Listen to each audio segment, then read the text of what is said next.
Start with the great name of Almighty Allah, who is the most merciful and the most beneficent. Assalamu alaikum to everyone.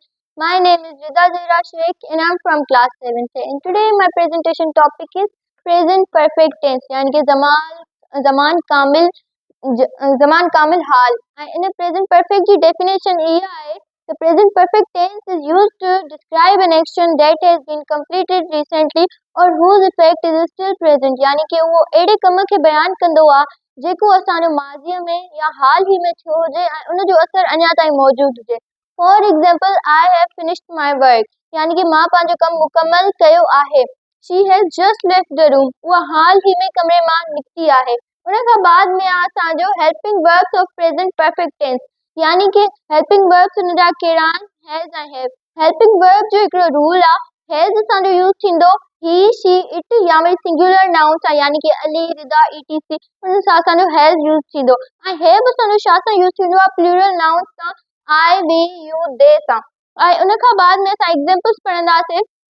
Helping verb खां बाद में structure असां पढ़ंदासीं affirmative sentence जो. Affirmative जो मतलब आहे हाकारी जुमिलो. हाकारी चओ या वरी अफर्मेटिव चओ या पॉजिटिव, सेम ही ॻाल्हि आहे. इन्हनि ॿिन्हिनि में को फ़र्क़ न आहे. If someone ask you what is the difference between affirmative sentence and positive sentence, you say there is no difference between them.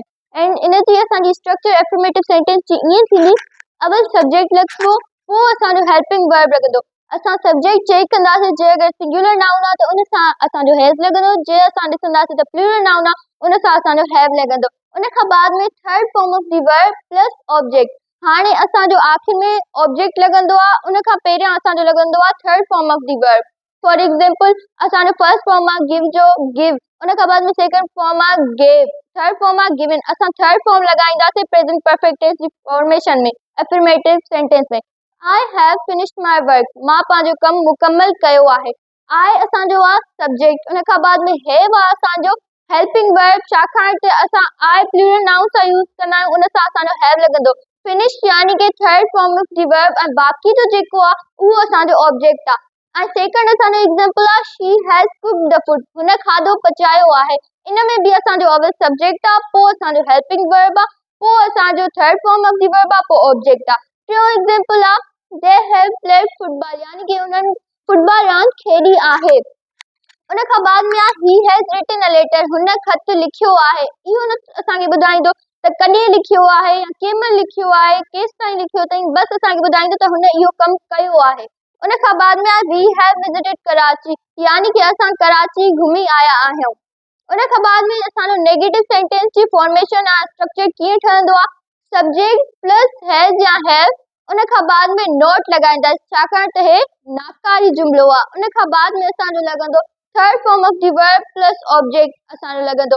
हाणे हिन में असांखे फर्स्ट एग्जांपल मिलियल आहे I have not finished my work, मां पंहिंजो कमु मुकमल न कयो आहे.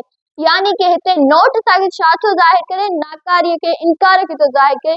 इन जे करे असां हिते नोट लॻायोसीं. She has not cooked the food, उन खाधो न पचायो आहे, यानी कि हुन न खाधो पचायो आहे, त इन मां नाकारी, इनकार ज़ाहिर थियो. They have not played football, उन्हनि फुटबॉल रांदि न खेॾी आहे. They he has not written a letter, यानी कि हुन ख़त न लिखियो आहे. We have not visited Karachi, असां कराची न घुमी आया आहियूं. उन खां बाद में असांजी थींदी फॉर्मेशन इंटरोगेटिव सेंटेंस जी, यानी कि सवाली जुमिले जी स्ट्रक्चर ऐं फॉर्मेशन कीअं थी ठहे, उहा असां तव्हांखे ॿुधाईंदासीं.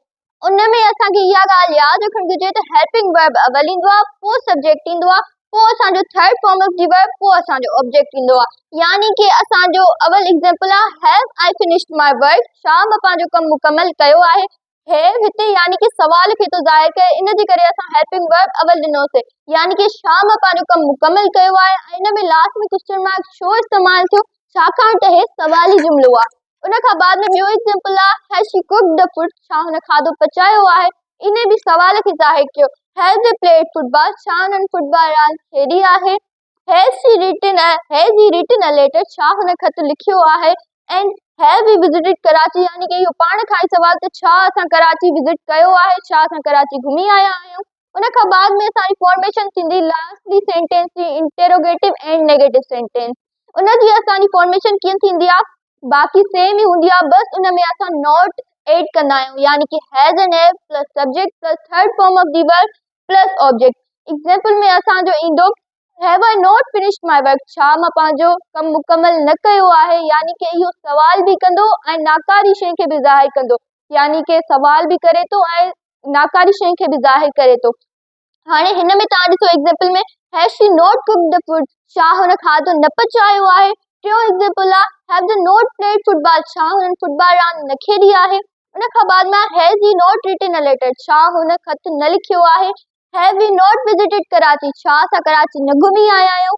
उन खां बाद में असांजो ईंदो when and where to use interrogative when and where to use present perfect tense, यानी कि उनजा अदर यूजेज ये हैं to show an action that happened recently, ये उनके ज़ाहिर कंदा आहिनि कमनि खे जेके असांजा हाल ही में थिया हुजनि, यानी कि मौजूदा प्रेजेंट टाइम में। ईअं नथा चई सघूं त पास्ट में थियल हुजनि, यानी कि हाल ही में रिसेंटली थिया हुजनि। For example I have just eaten, मां हाल ही में खाधो हुयो। जस्ट हिते असांखे ज़ाहिर थो करे त मां हाल ही में खाधो हुयो, ईअं नथो ॿुधाए त असां 9 PM ते खाधो खाधो हुयोसीं या 12 बजे खाधो खाधो हुयोसीं। एंड सेकंड नंबर असांजो यूजेज इन जो you are to talk about life experiences, उहो ज़िंदगीअ जे तजुर्बनि खे भी ज़ाहिर कंदो आहे। I have visited London twice, यानी कि मां लंडन 2 चकर वई आहियां। इहो मां पंहिंजी ज़िंदगीअ जो तजुर्बो बयानु कयमि त मां 2 चकर लंडन वई आहियां, यानी कि हिते असांजो हेल्पिंग वर्ब भी इस्तेमालु थींदो, सब्जेक्ट भी ऐं बाक़ी जो जेके माना ETC यूज़